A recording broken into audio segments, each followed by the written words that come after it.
Beca, sou arquiteta urbanista e mestranda pelo PROARC UFRJ, e aqui no PNUM eu faço parte da linha 4, Sistemas de Espaços Livres. O título do meu trabalho é A Paisagem Ferroviária de Três Rios, Análise e Diagnóstico da Faixa Lindeira Ferroviária, e eu tenho como orientadoras as professoras doutoras Andréia e Virgínia. Introduzindo o meu estudo de caso, as figuras à esquerda correspondem ao mapa do estado do Rio de Janeiro, com destaque para o município e o distrito de Três Rios. Falando um pouco sobre a cidade de Três Rios, ela está localizada no sul do estado do Rio e possui esse nome por fazer parte da área de encontro de três grandes e importantes rios, o Piabanha, Paraibuna e Paraíba do Sul. Então, a proximidade com o Rio de Janeiro, São Paulo e Minas Gerais, a disponibilidade de recursos hídricos e os incentivos fiscais ao município têm contribuído para tornar a cidade um importante polo industrial. No mapa à direita é destacada a linha férrea MRS, que é uma linha de trem de carga que conecta os estados do Rio, São Paulo e Minas Gerais. E em cinza claro tem a linha Ferrovia Centro-Atlântica, que era utilizada para transporte coletivo, mas está desativada atualmente. Na linha do tempo que eu tracei, ela vai desde a formação do povoado Entre Rios, em 1861, passa pela emancipação administrativa de Entre Rios, em 1938, e vai até em 2013, quando a FCA, Ferrovia Centro-Atlântica, é desativada. Agora, sobre os objetivos, métodos e procedimentos. O objetivo geral do trabalho busca discutir uma proposta de intervenção nas faixas lindeiras, visando a melhoria na segurança, salubridade e conforto da população de Três Rios, e tendo como recorte geográfico a área urbana de Três Rios, ao longo do ramal ferroviário ativo, do MRS. Abaixo tem marcado a área urbana de Três Rios e as linhas férreas. Como métodos foram utilizados as unidades de paisagem, o levantamento em campo e a cartografia da paisagem. E os procedimentos utilizados, primeiramente, foi a avaliação da distribuição de renda e a densidade demográfica, utilizando a cartografia e os dados do IBGE.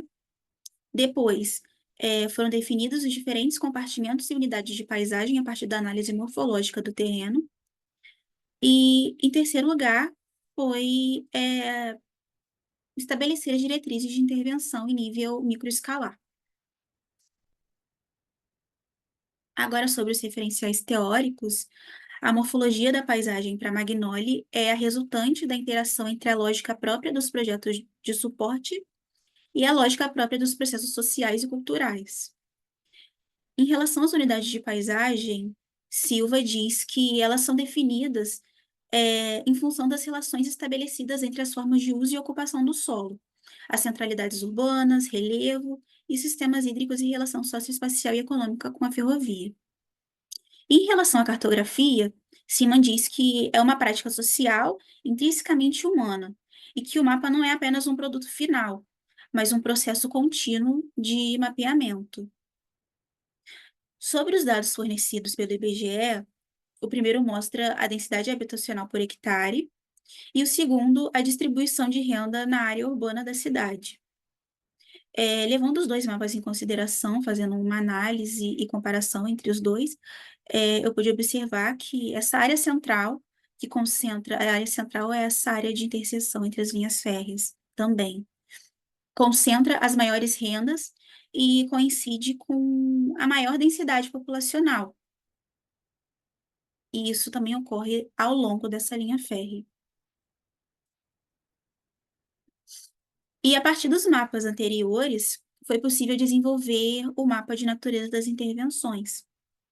E o critério utilizado considerou que a maior densidade demográfica e menor renda indicam o maior risco.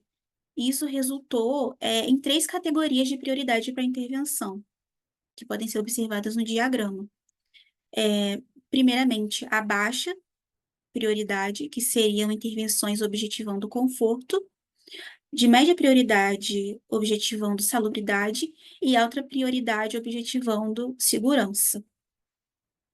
E ao lado foram mapeadas todas essas naturezas de intervenção.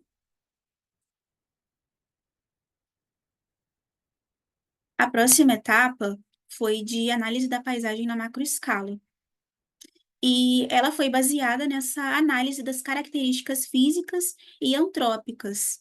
E, além disso, foram considerados os elementos estruturadores, como as transposições e as travessias das linhas férreas. Então, foi levado em consideração os espaços livres, os vegetados, o tipo de habitação, se é institucional, comercial, e os tipos de travessia também, se elas são seguras, se elas são elevadas a nível do pedestre,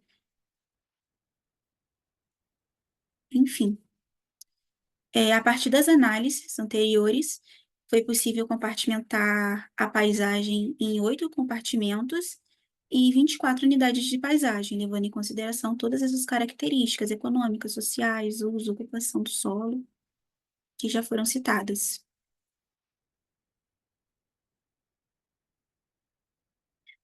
Agora, para orientar as diretrizes a serem seguidas, foram estabelecidas 4 camadas, que, junto com os compartimentos de paisagem e as unidades de paisagem em suas características, formam o quadro síntese para análise das unidades de paisagem.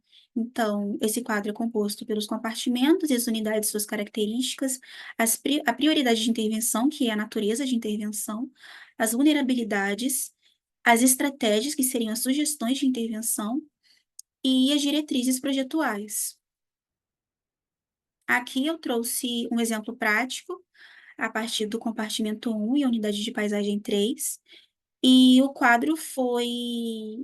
quadro foram especificadas todas as características, vulnerabilidades, estratégias e diretrizes dessa unidade de paisagem, e acima foi mapeado as propostas, as sugestões de intervenção a partir das vulnerabilidades analisadas e catalogadas. Nesse caso, eu trouxe a sugestão do compartimento inteiro, seria as unidades 1, 2 e 3, e no mapa, junto com as legendas, pode-se observar que foram propostas a proibição da passagem de pedestres, recuperação da faixa de domínio, reestruturação da via e equipamentos rodoviários e a realocação de habitação irregular. Ainda sobre as diretrizes, também foram espacializadas em corte, considerando a análise da paisagem e a sinalização das diretrizes projetuais. Como pode ser visto à esquerda, essas legendas foram realocadas nesses cortes para também, além de mostrar a visão plana, que foi mostrada anteriormente no mapa, essa visão espacializada, tanto em corte como em perspectiva, que são, na verdade, essas colagens que eu também fiz. Nesse caso, é, essas proposições também foram formuladas as colagens, e aqui eu trouxe as exemplificações do compartimento 1, unidade de paisagem 3, a unidade de paisagem 4, unidade de paisagem 19 e a unidade de paisagem 24. Em conclusão, os métodos adotados permitiram o desenvolvimento das diretrizes projetuais de maneira eficiente. A compartimentação da paisagem e as diretrizes proporcionaram uma visão clara das áreas prioritárias, mas cada diretriz exige projetos específicos com variações nos custos, prazos e envolvimento de equipes técnicas. A metodologia da cartografia e as unidades de paisagem e o levantamento de campo também proporcionou uma compreensão integrada dessas interações socioambientais no território. Aqui eu trouxe as referências bibliográficas utilizadas durante a pesquisa e a apresentação. E, por fim, gostaria de agradecer ao PROARC e à CAPES pelo financiamento da bolsa. Também deixei meu contato, meu e-mail de contato. E muito obrigada.